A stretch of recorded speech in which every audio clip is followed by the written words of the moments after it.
Assalamualaikum warahmatullahi wabarakatuh.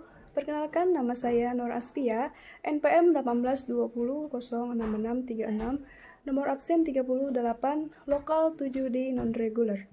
Sekolah Tinggi Ilmu Administrasi Amuntai.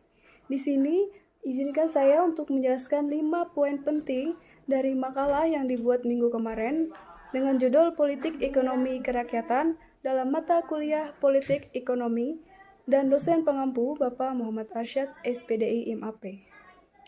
Baiklah, langsung saja 5 poin penting dari makalah Politik Ekonomi Kerakyatan yang dibuat minggu kemarin, yaitu pada poin pertama, definisi politik ekonomi kerakyatan.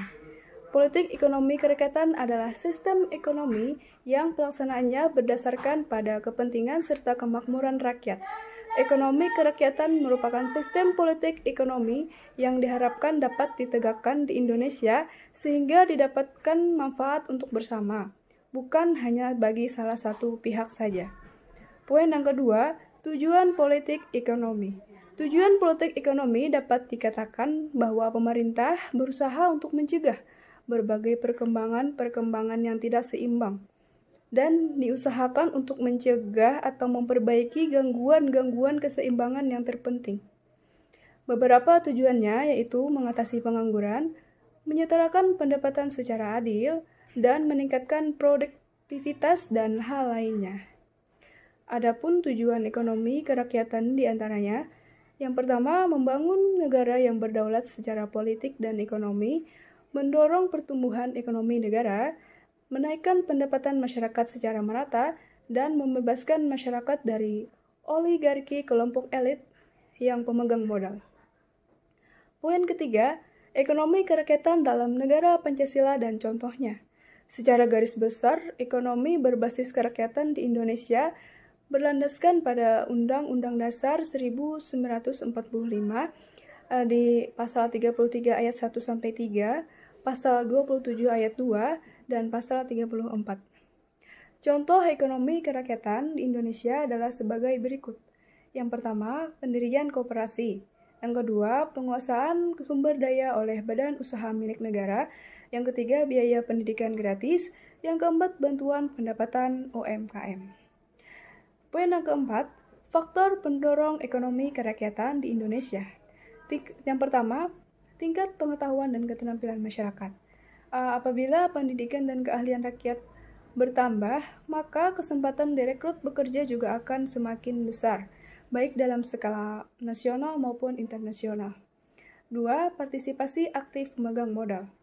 Partisipasi aktif para investor dalam mendanai pengusaha UMKM juga bisa mendorong perkembangan ekonomi rakyat. Semakin banyak dana investasi terkumpul, maka semakin banyak pula UMKM terdanai. Faktor yang ketiga, kolaborasi antar pengusaha. Dengan berkolaborasi, pengusaha dapat menutupi kelemahan satu sama lain. Hasilnya, kerjasama mereka akan semakin kuat dan mampu mencapai target dan keuntungan lebih besar. Faktor keempat, kebijakan ekonomi pemerintah yang pro-rakyat. Faktor terpenting yang mendorong sistem ekonomi rakyat adalah kebijakan pemerintah. Dengan dukungan total dari negara, masyarakat akan punya kesempatan seluas-luasnya mengeksplorasi sumber daya dari tempat tinggalnya sendiri untuk membuka usaha. Poin yang kelima yaitu kesimpulan. Politik ekonomi kerakyatan adalah sistem ekonomi yang pelaksanaannya berdasarkan pada kepentingan serta kemakmuran rakyat. Ekonomi rakyat sendiri merupakan kegiatan ekonomi yang dikerjakan oleh rakyat dengan pengelolaan berbagai sumber daya ekonomi secara swadaya, tergantung pada apa saja yang dapat mereka usahakan dan kuasai. Jadi, singkatnya, sistem ekonomi kerakyatan adalah suatu sistem perekonomian yang berlandaskan pada ekonomi rakyat sebagai kekuatannya. Itulah 5 poin penting yang saya jelaskan dalam makalah dengan judul Politik Ekonomi Kerakyatan. Semoga dapat bermanfaat, dan apabila ada salah kata, mohon dimaafkan. Wabillahi taufiq wal hidayah. Wassalamualaikum warahmatullahi wabarakatuh.